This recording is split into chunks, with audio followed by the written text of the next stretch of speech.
exactly what you're thinking. I've had those thoughts a million times. I can see the question that's behind your eyes. Oh, you're searching for your peace of mind. Well, hello there, all of our guests, and welcome back to From Victimhood to Victory, strategies for tapping into courage, self-love, and beauty. And today with me here is my friend, new friend, yay, Gabrielle Garofalo. And she is a women's empowerment coach. So what better place for her to be?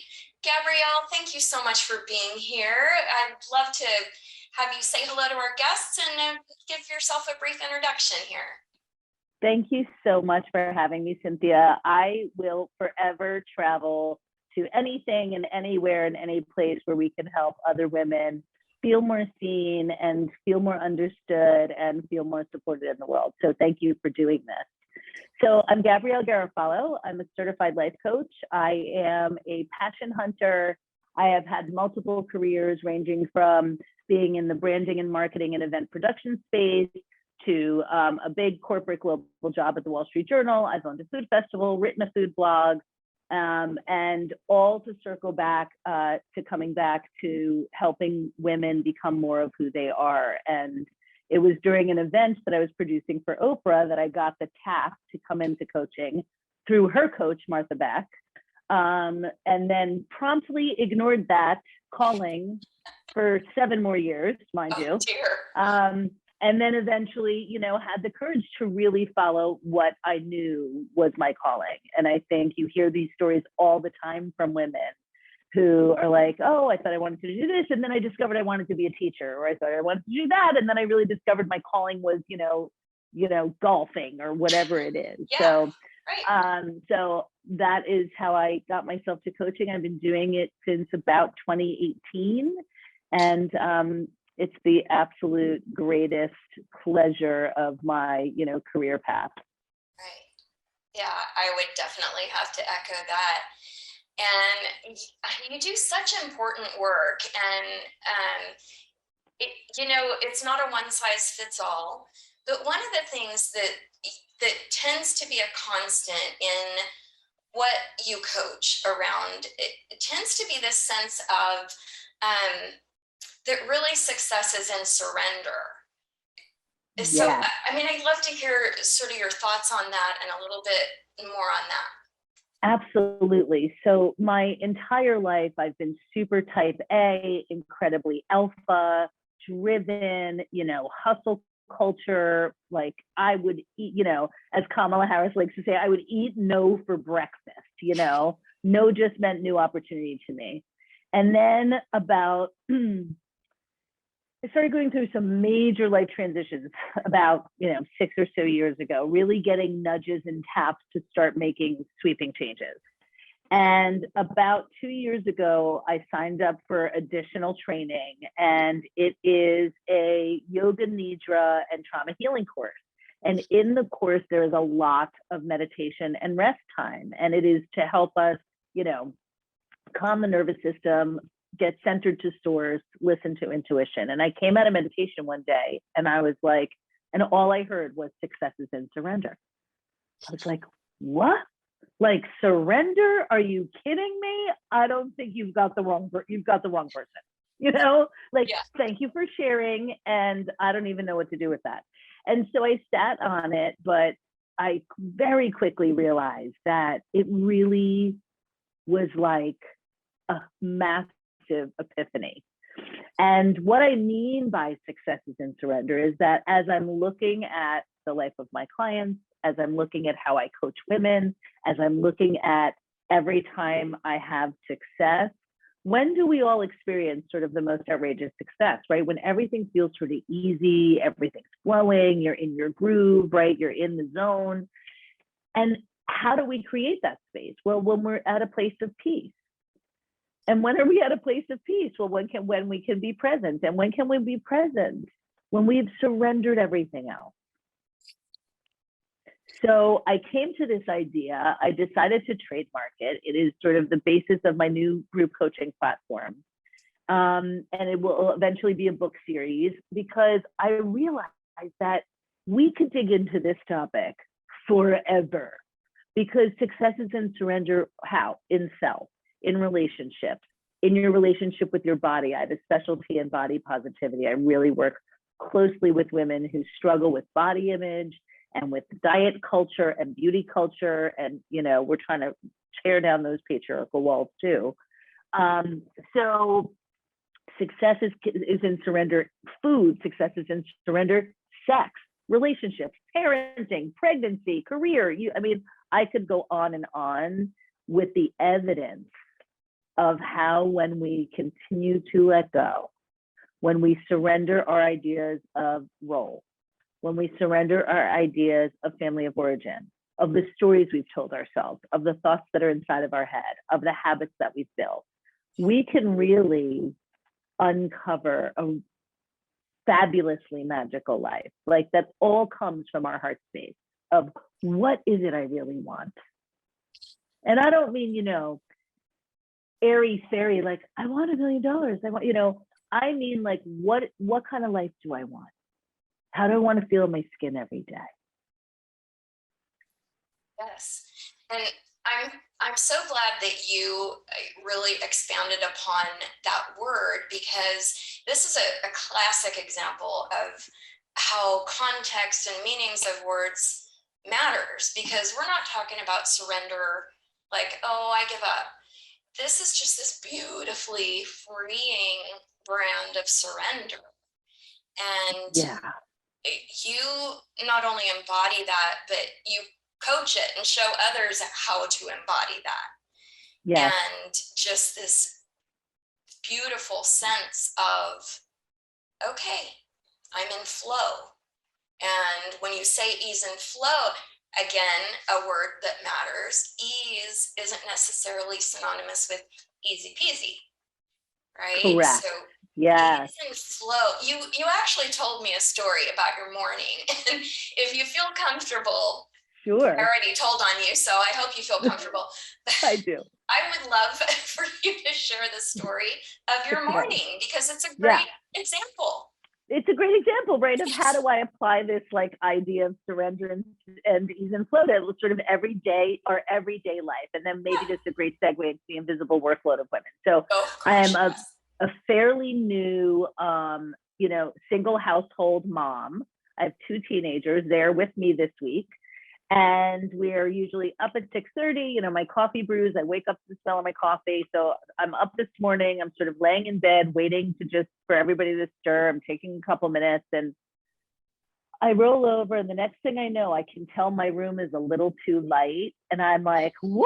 And the 3 of us, my 2 children and I, meet in the hallway. And it is now about 5 to 7, when we normally, they're out of the house by 3 after. No lunches are made, no breakfast is had, no showers have been taken, and I just was like, right, we've all had that feeling of holy, what, and that panic, and your cortisol's running, and I could have gone into like a complete fit of like, hurry up, and da da da, and instead I looked at my teenagers and I go, that's a bad, you guys need a mental health day, let's call it. And they were like, what? Really? I was like, yeah. They're like, okay. They were gone, doors closed, right? And I thought, oh, I have my morning to myself. I'm going to go to my mobility training class. And I get myself all dressed, and I get my skull cap on. I go warm up at my car, and I look down, and I had misread the clock 20 minutes ago. I've totally missed it. Like, I'm too late to even get there. Now I'm like in the car, like, are you kidding me? So I look down really quick, and I'm like, ooh, I can go back in, meditate, and go to yoga class. I really need to move my body today. Great. Shut the car, come back in. I don't even meditate. I like mindlessly scroll Instagram instead, being annoyed at myself that I'm doing that instead. Go to yoga, look, wrong date. Looked at Tuesday's schedule, not Wednesday's schedule for yoga, missed my yoga class. Now, if this was me even a year ago, I would have lost my mind. I would have been slamming things. I would have been so off my day. I would have been, fuming and like, I can't believe it. And, 3 strikes already. And like, that is what I would have been that's the energy I would have been bringing to my day. And instead I sort of giggle. And I was like, whoa, guess I'm meant to like sit at my computer and get some stuff done I've been avoiding. I sat in front of my fireplace. I didn't even sit in my office because that felt really good. And I sat with a hot cup of coffee and I jammed. But how many times, right, have you missed the dry cleaner by 5 minutes? You just got your nails done and you're getting ready to go out. You look down, you broke one, it chipped, it smudged, and we will just, it sounds so silly, but every woman watching this knows you can just lose your mind. Wait, I never have. No. No, I know exactly what you're talking about. And I'm really grateful that you were willing to share that story. And I can laugh because that has been me 1,000 times, probably 1,000 more. times. Yeah. And then what we do is we, now fine, it was yoga class and mobility training, but I have done that with meetings. I have done that with important deadlines I've missed, and then what women do, will go into a massive shame storm, right? Then it's like, how could I have let my kids blow up school today? And all of the mommy competition dialogue starts. Right. All of the compare and despair starts. And then all of the self-hatred talk starts, right? And then the next thing you know, you're mindlessly, eating or mindlessly numbing by scrolling or whatever else we do to avoid the discomfort we feel of the shame storm, because society has made us feel that if we are not perfect and on it every day and handling and managing all of these things called the invisible workload of women, we're going to get to it in a second. Yes. That we have failed. Mm-hmm. And so I was really proud of myself too this morning that I could just like, whoo, it's gonna be all right, right? Like I could hear the dialogue. Like, what, you can't read a schedule? Now you did it twice today. Like, how are you gonna blah blah blah if you can't do da da da? Like, I mean, just because I'm a coach doesn't mean my brain works any differently from anybody else's. Yeah, well, that's what makes you a great coach, is that your mind does. I mean, you're relatable. We can all relate to everything you're saying. We've been there. We've had, we joke about ourselves and we call it mommy brain, or we call it mental pause if we're old enough to be. But really, something I said in an interview a day or two ago is that really for lots of us, it's not a laughing matter. And you touched on, you've already mentioned, and I know you have a lot to say about this that's very valuable. So I'm just going to say the word and let you take it. The invisible workload of women. Yes. Take it from there, Gabrielle. All right. Buckle up, ladies. And you all already know what it is because you all feel it all the time, every day. So whether you are a mother or not a mother, or a mother for babies, or you run a house, or, this is for all of the women who have more than themselves to care for. So you're in a partnership, you're in a marriage, you've got children, you've got elderly parents. So the invisible workload of women represents not just, so women contribute something like 65% more to the household chores than their male counterparts, even when they work outside of the house. So laundry, food shopping, dry cleaning, pets, vets, children, doctor's appointments, haircuts, if you have your house cleaned, scheduling the lawn people, the maintenance of the house, all of the doctor's appointments, everybody's health history. I mean, that is just like when driver's license needs to be renewed, filing insurance claims, life insurance, food shopping, getting meals made, meal planning. So it's not just I think I just mentioned 15 things that are on our daily list of to-dos that are not accounted for, not paid for, not acknowledged. And it's not just the things, it is the mental load we carry of the responsibility, the time it takes to do the things, which is usually phone calls, follow-ups, physical appointments, physical moving of people and coordinating, right? Paperwork. And that applies to almost, 3/4 of the things I mentioned. I mean, when I was still married, I used to say all the time, like, we would be out of food, right? Cable shut off, no lights. Husband would walk in and be like, what's happening here? I'd be like, I don't know.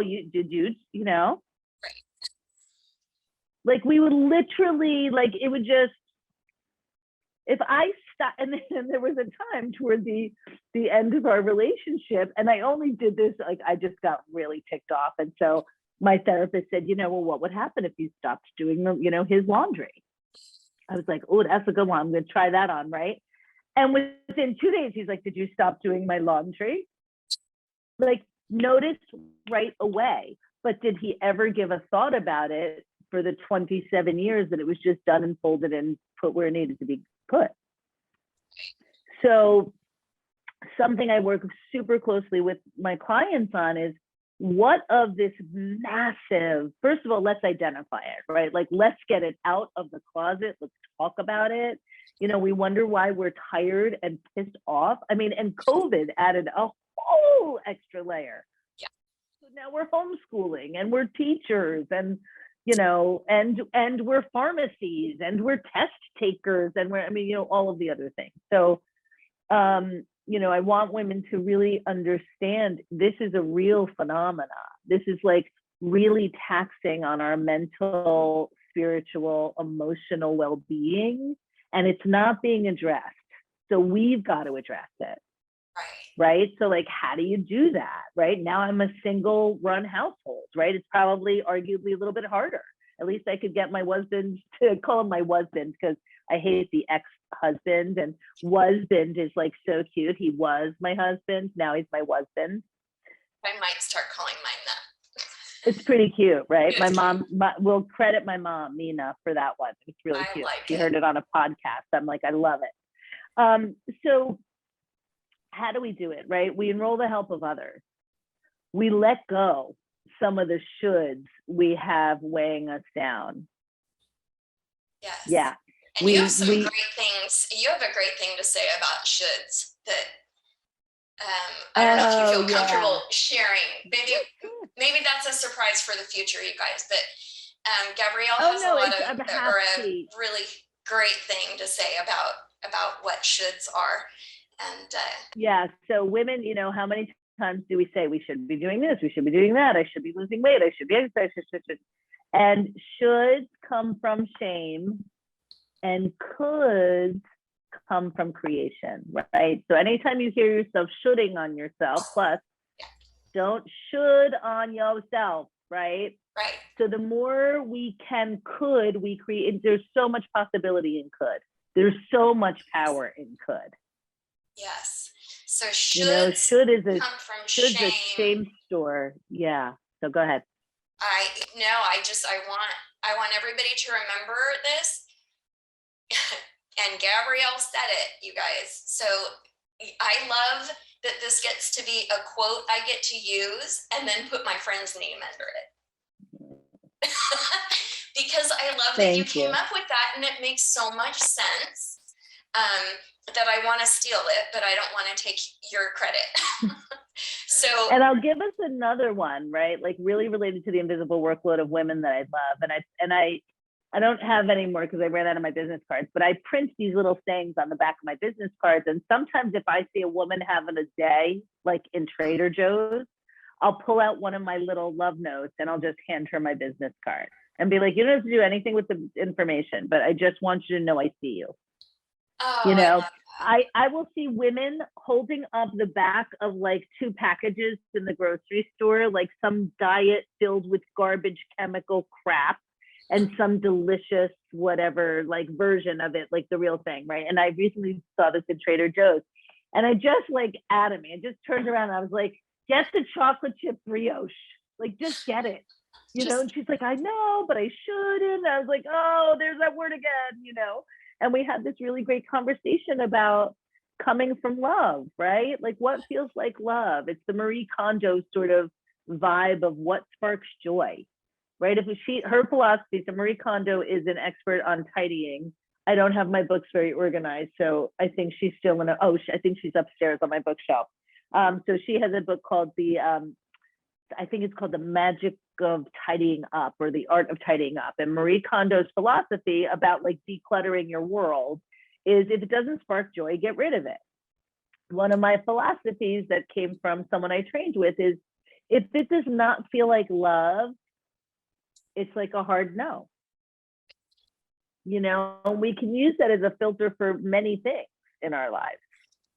So the other thing I love, a little quotable, or what I would call a Gabism, is this: being busy is simply a distraction from being. Yes. Let that sink in, right? How many times are we having a busy competition with our friends? Truth. Yeah. Can't talk right now. Run to the thing, gotta go to the thing, then have a call, then have a thing. Like, I used to wear busy like a badge of honor. Mm-hmm. Oh, heck Yeah. yes. You know what was under that badge? Resentment, exhaustion. Yes. Right? Sleep deprived, sex deprived, joy deprived, pleasure deprived. Yep. And all of those mommy tags that we wear so willingly and gladly for the majority of our lives lead to none other than mom rage. And everybody wonders why moms have this tendency at some point in their lives to just lose it. Given some point, I'm glad there was no like GoPro in my life for the last 17 or so years. I mean, you know, and I used to really, when my kids were babies, I mean, I'm looking at a picture of like when they were like little. So the eldest here in this picture is probably about 16, maybe. Oh my gosh. But like at that age, man, when there is like, I mean, even at this age, I now have all of these other tools, right? And they're teenagers, and I can just walk away or ask them to please zip it or like go to their rooms or whatever. But when they were little, like it would just be the slightest thing. And what we don't understand about the mommy rage, but it's all of this perfect storm piling up underneath, because we are so unsupported in our roles as wives and mothers. Yes. You know, and you know, we talked about this a little bit before we hit record, but the most disruptive and really rebellious thing women can do right now is claim more rest, claim more joy, claim more pleasure. Start to detox, right? Start to surrender some of these ideas and these roles and these things that we have silently agreed to, that have built so much, you know, they started out as selfless acts and turned out to be really acts of self-hatred. Yes. You know, and it's not, I'm not talking about like the motherhood, right? We all, those of us who've chosen to be mothers, you know, have experienced no greater challenge and joy than that. And and frankly, for some mothers, that's not their experience. And that's okay too. You don't have to have motherhood be like your shining emblem of everything. Being a mother can suck. And we can all say it. Let's say it together. Motherhood can suck. Yes, right? It can, and that gets to be okay. Yes, and listen, for the moms out there who have children with special needs and learning differences and physical differences, man, I salute you, like really. So until we can start pouring back into our own cups, claiming more rest, surrendering more to the things that fill us up, and surrendering more to letting go of the things that don't, finding and defining our own sense of ease and flow, like we're going to stay stuck in this, 80 cents on the dollar, 65% more of the workload in the household, even when we're working outside of it, right? And mommy rage, I mean, we're just scratching the surface with the mom rage. We have a lot of healing to do after the last 2 years of COVID. You know, our workload has really significantly increased with everybody in the house all the time. I mean, and the exhaustion we now have. I mean, I literally, and now it's like we're gonna giggle about it, but I mean, I was wiping my groceries down, y'all, with like, I mean, with bleach rags at my doorstep and stripping naked in my garage. Like I was the only person leaving my house because I had, you know, an ex that had health difficulties and we were so careful, you know. So it's been a lot. And I think, you know, one of the other things I want to just touch on, because I want women to really feel seen, is this then you go on social media and there's this freaking toxic positivity everywhere. Like you should be happy and just find gratitude and come up with a great morning routine and you too can manifest the life you love. I'm like, I'm gonna take down some people, you know, because we need to work through also, you know, mommy rage touches on the anger, but we all have suffered loss, you know, like, are we taking time to grieve? Yes. Are we taking time to really process our feelings? Because, you know, that stack attack, right? The last thing that makes you flip your lid on your kids, or the last thing that flips your lid on your, you know, partner or coworker, like whatever. Like, it's because we have been so triggered and holding and holding and holding, and there's like nowhere else for it to go. And then we want to blame the whole world. Yeah. And then we're mad at the world and we're mad at ourselves, and then we feel ashamed, and then like it's more shooting on ourselves and like, oh, the pressure. Like it just, even I can just remember all of the times, like I can feel it physically in my body. Yeah. All the times I turned against myself at my most exhausted and sort of weary, because we're told like, fuck up, you can do it, white, you know, like just a little more hustle. Oh, F that, man. I don't want to curse. It's been so hard. I've tried so hard. I've been so good. I haven't cursed once. I'm like a huge fan of cursing. F is my favorite word. So anyway, I've been really good. Just in case it turns off some viewers, I'm trying, you know, I'm wanting to be respectful. But you know, F that, y'all. Let's start really disrupting the patriarchy and really disrupting our societal cultural norms of what it looks like to be a good mom, to be a successful business owner, to be a successful corporate, whatever, like whatever it is you're up to, awesome, but redefine it for yourself. Right, and this goes right back to what you were talking about with rest, and a phrase just kind of came to my mind based on a couple of thoughts you had. I just keep it across my mind. Restful rebellion.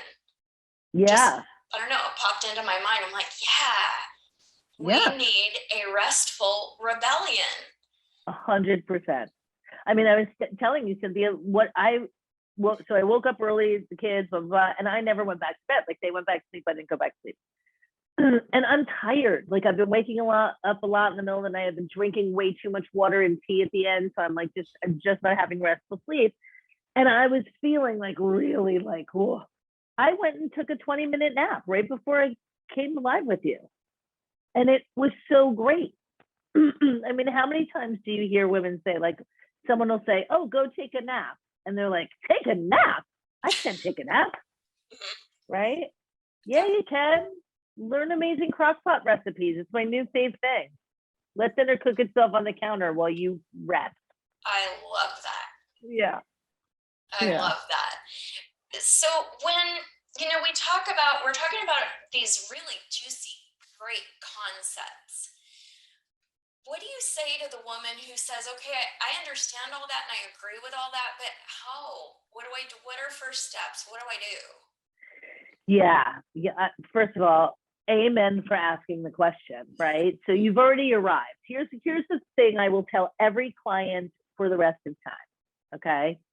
You already have and you already are everything you need to have what you want. Like you already possess all of it. You may not have the toolkit yet. You may not have the pathways clearly defined, but you've got it. So, let's just all take a collective exhale. Like, whoo, okay, whoo. I thought I had to do something. Nope, you just keep being who you are. Yeah. Right. The next question we ask is, what feels really good in my life? What's really working? And women will be like, nothing. There's nothing working. I hate my husband. My kids are total pitas. Like, blah, blah, blah. Okay. All right. Hear you. Is there any time you can remember where life felt really good? Right. So we're gonna work to sort of, let's identify what you define as a feel good state. And then I thrust my women right into pleasure. Push them right into pleasure. And people are like, what? Make me do it, right? Because pleasure has to be earned. I can't have pleasure until I do that. But the truth is that I really encourage women to start to explore pleasure. I have a really great workshop on it. And we talk about 13 different areas of pleasure. Because, of course, come on, y'all, I know what you're thinking when I say pleasure. And while that is one of them, it's not the only one. And it can be chocolate or sex. You guys pick. But those are the top two answers, right? Or like a glass of wine. So we explore 13 different areas that you can pursue every day. And what that does for us is it starts to rewire our brain. So the beautiful thing about life coaching that I like to explain to people, because they're like, what is all this woo-woo thing about life coaching and manifest and, and things like vision boards, like, oh, I just put it on a thing and then, oh, it's going to come true. No. So the reason coaching works is because we've got a brain that has neuroplasticity. And what that means is that it is capable of rewiring the way that we think. We see that it evidenced all the time in science because people who have strokes and lose mobility in their body are able to regain it if there isn't that kind of damage, right, to their central nervous system or to their neurology.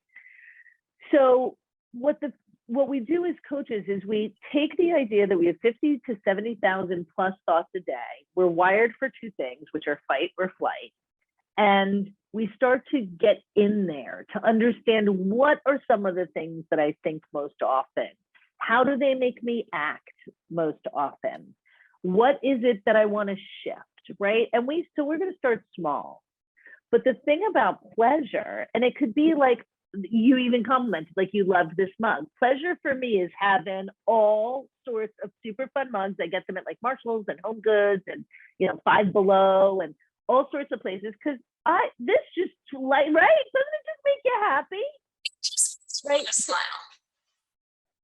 Every time I can sort of consciously, like I'm sipping, I'm tasting my mint tea, I have a mug I love, like that pleasure helps my brain gravitate more toward pleasure.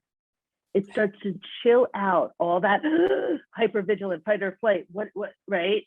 That's what makes all of moms like so great too, is like, our brains are doing what they're meant to do. Right. But until we can start to just sort of like, where do I start? You start by just taking inventory. Yes. We start to witness. Non-judgment witnessing really is probably, to answer you directly, non-judgmental witnessing is what we start with. I like that. I was gonna say just noticing. Just noticing. Just noticing. The quality of our thoughts, the quality of our day. Like I've noticed for myself, I've gotten into a really yucky sort of routine in the morning. I used to be really good. I would wake up, and depending on if my kids are here or not, but wake up, don't touch electronics. I would journal, center, do a yoga nidra practice, and then get up and like brain dump. Now I'm like getting up, I'm putting back on the Today Show, I'm like scrolling endlessly through Instagram, I'm like missing schedules, right? Like, because I'm not really in a great groove thing. I'm coming out, I'm taking some time off.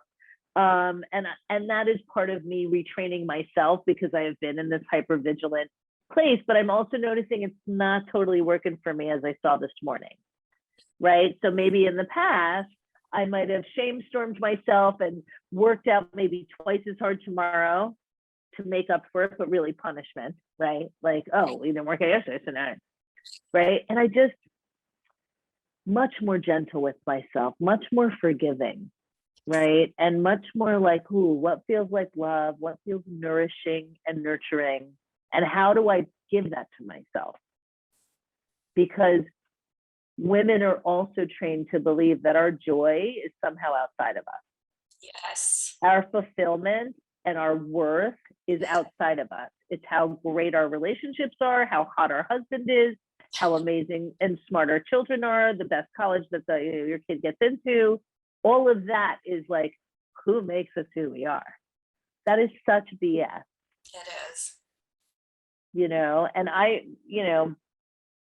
there are so many ways that women can start to listen in to the mental messages we've been told. I mean, how many times have we been told that like money and a great, partner are the things that make you happy? And I just did a great exercise earlier this week with a client. And it's like, what are the two things that you think stand between you and happiness? And it was money and a relationship. And I said, okay, well, let's talk about the last couple of months. She's taken some time off. I said, you haven't earned a dime in the last, 2 months, and you're not in a relationship yet. You just said to me, last week that you're the happiest you've ever been. Huh. So is it really? No, it's not, right? Our happiness lies in the power of our presence. Yes. Wow. You've got such powerful words and concepts that it's just mind-boggling to me. To a woman, I was actually going to share just a little something to our guests that you touched on a little bit earlier. I had a situation. This is a perfect little example of one of the things we're talking about with women versus men. And we're not man bashing. We're just noticing women versus men and moms versus dads. Is that I sort of had this push-pull with my husband, ex-husband, when our children, were younger. I was kind of shamed a lot about the division of responsibilities and how he was working, and frankly, the cost of childcare just made it unwise for me to be a working mom. It made more sense for our home and our family for me to be a full-time mother at home. So we would have this push pull on, essentially he made the money, so he was the important one. And although he, of course, didn't say that. But during some of those push pull situations where he would refer to his workload and his job and his level of responsibility and so on and so forth, I sometimes would diffuse that by asking one simple question. Did your boss sit on your lap and vomit on you today? No? Okay. Then why don't we let me have my moment and honor my feelings a little bit and not feel the need to minimize my feelings because I wasn't drawing a paycheck for the fact that my boss sat on my lap and drooled and vomited and screamed. And I didn't draw a paycheck for that. So where does that leave us as women when that's really, in a nutshell, this dynamic that sometimes we feel? Yeah, well, there's a lot to unpack there. And thank you so much for sharing that, because I think we've all felt that, right? I mean, I've had more women say to me, my husband goes, a client will say, my husband will tell me, I'll say, didn't you say they got a dog and they had this, 80-pound bag of food in the car? And he's like, I don't do Costco. I bring the money in so you can go to Costco. And I thought, I will rip his face off. I was like, if I will rip their face off.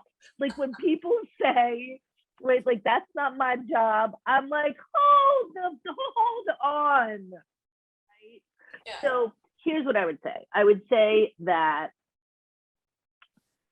having our feelings validated is super important, right? It's what connection is what we are built for as human beings. but self-worth is an inside job.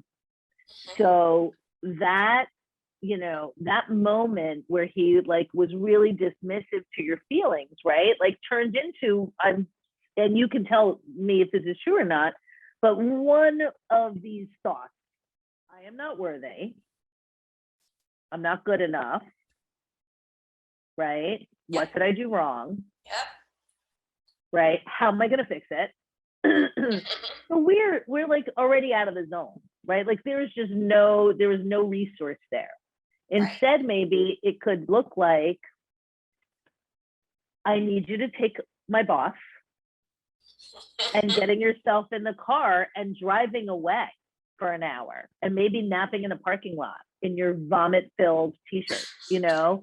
Or maybe it is saying to, you know, to your partner, like, I really, you know, and I talk with clients a lot about timing and like strike when the iron is cold. And, you know, when the partner comes in from a long day and is like, blah, blah, blah, and then we're like, oh yeah, well, I got puked on, and oh yeah, and I missed my class.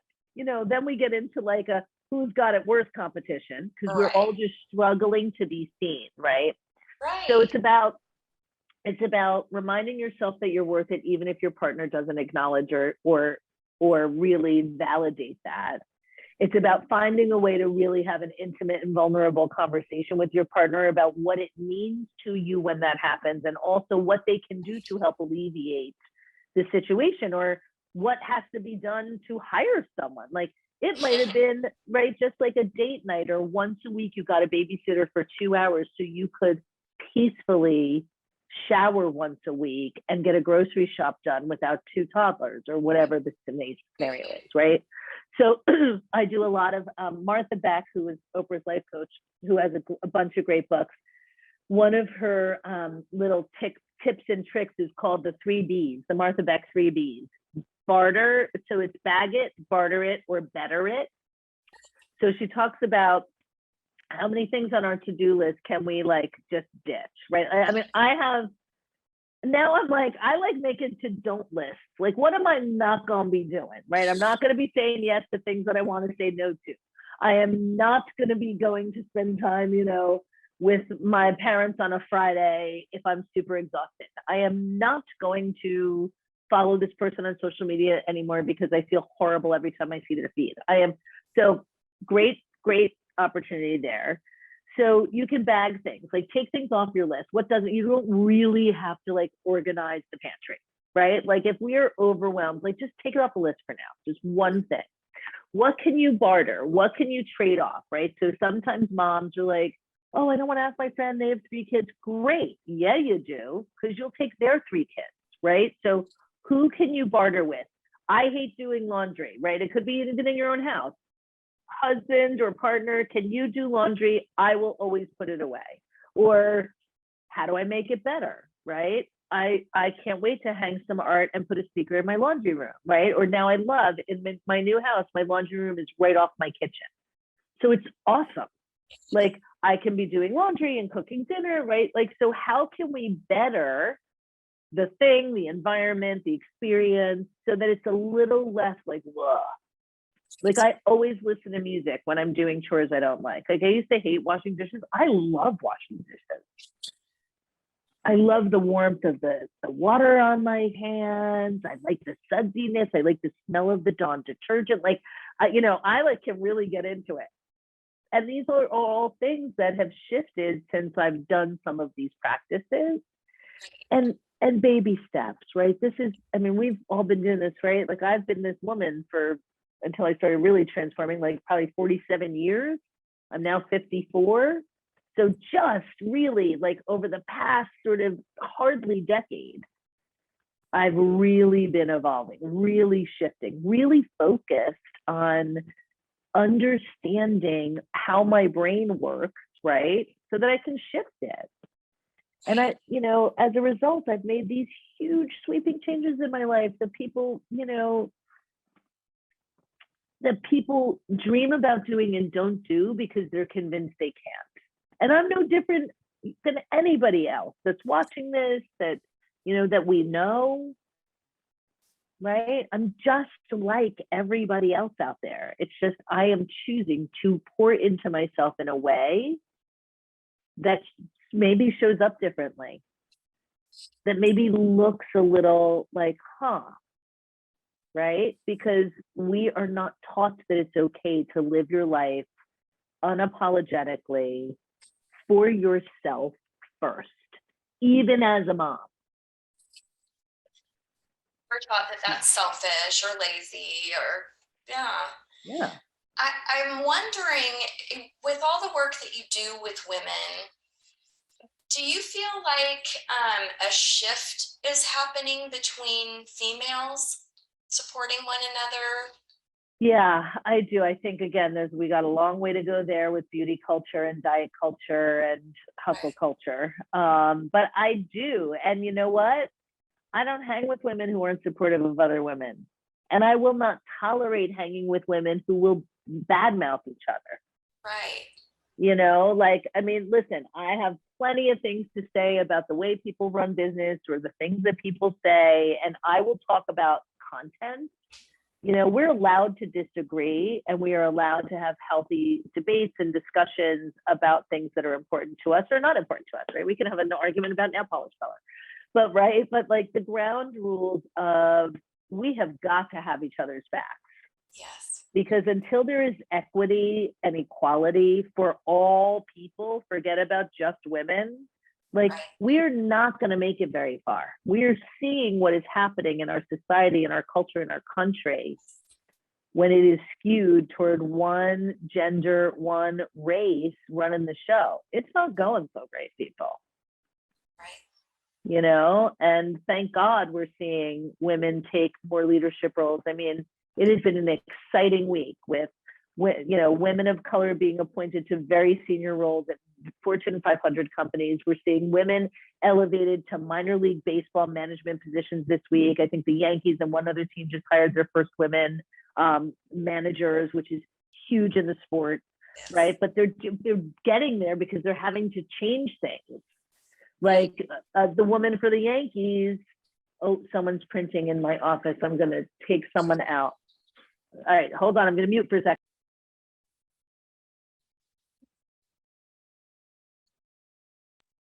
It's the kids. And I shouldn't be mad because it's probably homework, but you know, I'm like, don't make any noise. And now someone's printing like, you know, a 45-page document. So sorry, I completely was distracted by that.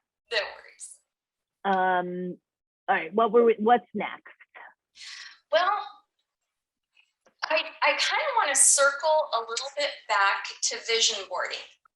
Okay. Because, you know, some people out there think they're either, you know, opposed to vision boards because they think it's a silly idea, or they think if they slap it on a vision board and think about it, it's going to materialize.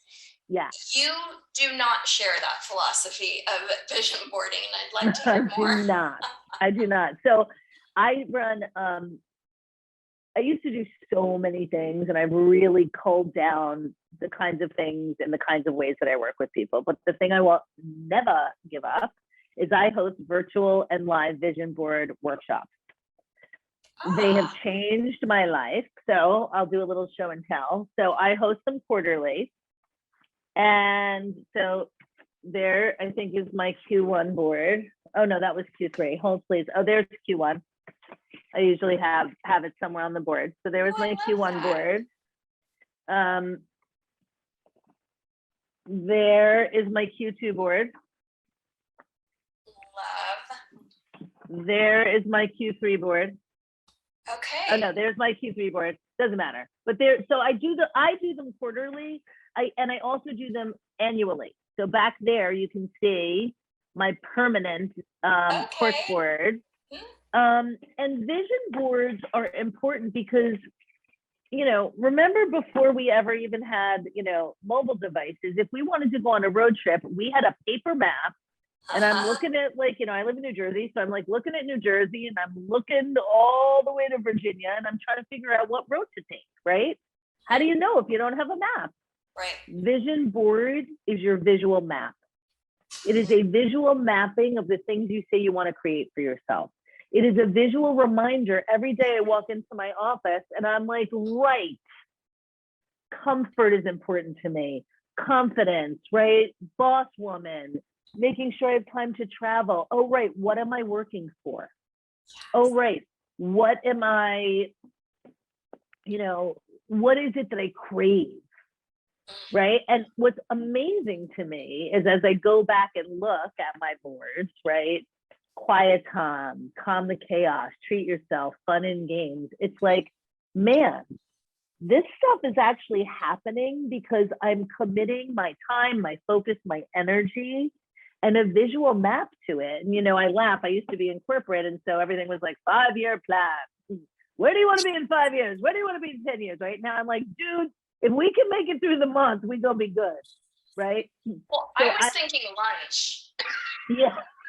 Forget about month. Lunch. Yeah.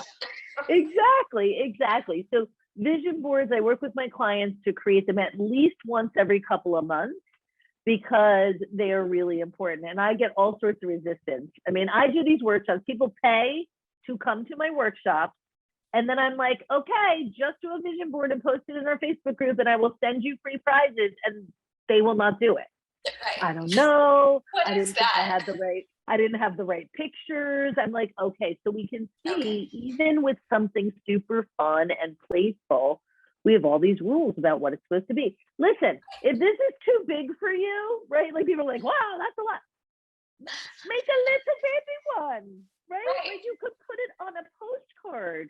You could have a word, right? Like I'm trying to say, this is all last year, but what do you think's going up on my board this year? Successes and surrender is going up on my permanent board. Ease and flow is going on my permanent board. All the places I plan to travel to. I think Africa is still up there. Yep. Oh. Yeah, I'm planning a trip to Africa. And that has been on my like vision board for like 2 years. So the thing that is important is that it's not like, well, I'm going to get it right now, right? It's like, what are the things that we want to create for ourselves? Because if you can't imagine it, you cannot create it.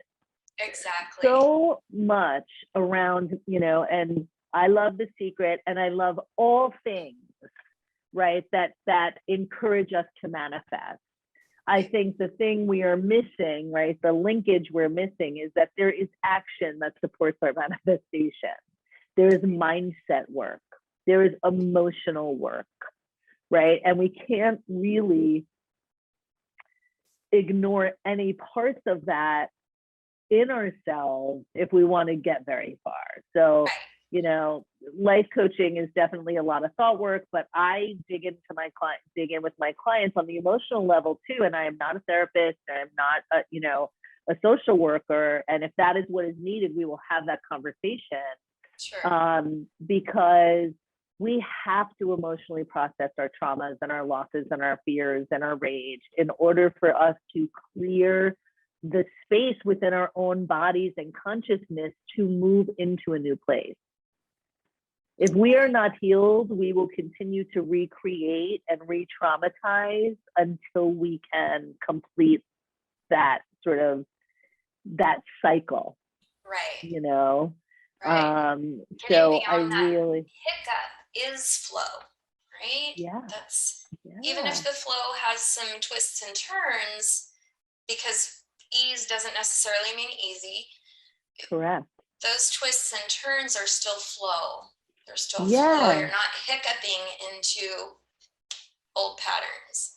And I was going to say, just real quickly, and it is the difference between, silly example, like coming across something or, I have 2 friends who are really ill right now. They are fighting for their lives with illness.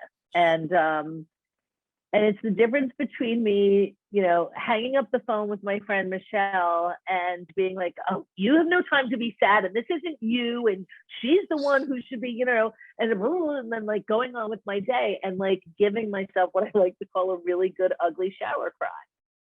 Because I am so distraught, right, at the thought of losing my friend, but also just how much she's enduring right now. Like that is real. And while, and we all have things like that we will say, well, it's not you, and what are you crying about? And like, it's like, no, like we are human feelings too. We are human beings that are made up of all of these emotions. And, and our society keeps telling us that, there's something wrong if we cry, or there's something wrong if we're anything but this toxically positive. I just have to believe it to be it. And, all of these things that keep us sort of stuck in these cages, as Glennon Doyle likes to say. Yeah. Like, we cannot be caged. It is our birthright to feel joy and worthy. Yes. Yeah. And we've somehow sunk into a place of feeling like we are required to earn that. Right. Yeah. And so, our worth is because we are. And I think it's a beautiful place to sort of start and stop with clients, because all the messaging has convinced us otherwise, Right. That's Yeah. so beautiful.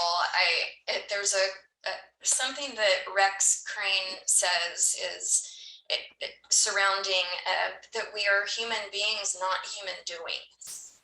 Yes. Wow. When he said that, I mean, that's one of those things that just hooked me, and I went, completely. oh yeah. Yeah. Or like Eckhart Tolle, right? Who says pain is inevitable, suffering optional. Right. Yet how much do we suffer? Right. Because we think we should be. Right. No pain, no gain. I mean, think about that ridiculous phrase. Right. Yeah. And so we are emerging from, I feel like this is a dawn of an age where we as women are finding this. We're finding our stride. We're finding that we don't need to earn just honoring, ourselves and our feelings. And, we're coming out of this age. To me, it seems largely because we as women are doing this. Yes. We're sitting here and we're reaching out to each other. And then as we reach out to each other and find women we're aligned with, we're then reaching out to other women. And, we as women have really finally started to hit this stride that is just so much more productive. And I, for one, am grateful for it. And I know our guests are, or otherwise they wouldn't be here. Right. But on that note, what I'd really love is for you to tell our guests from this point forward, how can they work with you? Oh, thank you. Yeah. So funny. I was working on my website today. So I have so many delicious things happening. So I'm in the process of updating my current website, which is also being redesigned at the moment. But you can work with me in sort of 3 specific ways. So one is through my Successes in Surrender group coaching program. That will probably be the only way to access one-on-one time with me. I'm really thinking of limiting my one-on-one access to my group coaching VIPs. So that will be launching in March. You can also attend one of my virtual workshops. I do the vision board workshops are up on my website. The first one for this year's January 27th. And that's a one evening. It's usually Thursday nights it's usually the last Thursday of the first month of the quarter. So I host in January, in April, in July, and October. So those are the vision board events. And then I'm actually launching for the first time my pleasure workshops. And those will be launching, and I'll do those on alternate months. So pleasure will be offered in February. And probably I might even do pleasure monthly. I think it's something so important. But right now I'm probably not going to do a pleasure workshop until February. And then I teach at retreats. So you can catch me probably next teaching pleasure at a yoga retreat in Tulum in April. So those are the 3 main ways. Yeah. And I'm also, if someone wants to work with me one-on-one right now, I do have a couple openings and I will consider it, but there have to be long-term sort of engagements. Yeah. Guys, if you're able to get any coaching from Gabrielle, I'm here to tell you, you're not going to be sorry.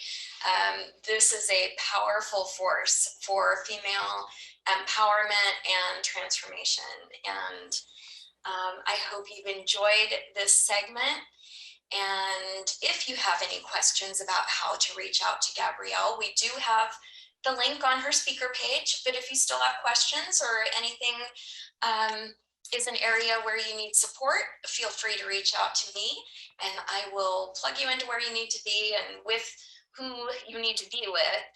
And I hope that you all join us next time for more of Victimhood to Victory.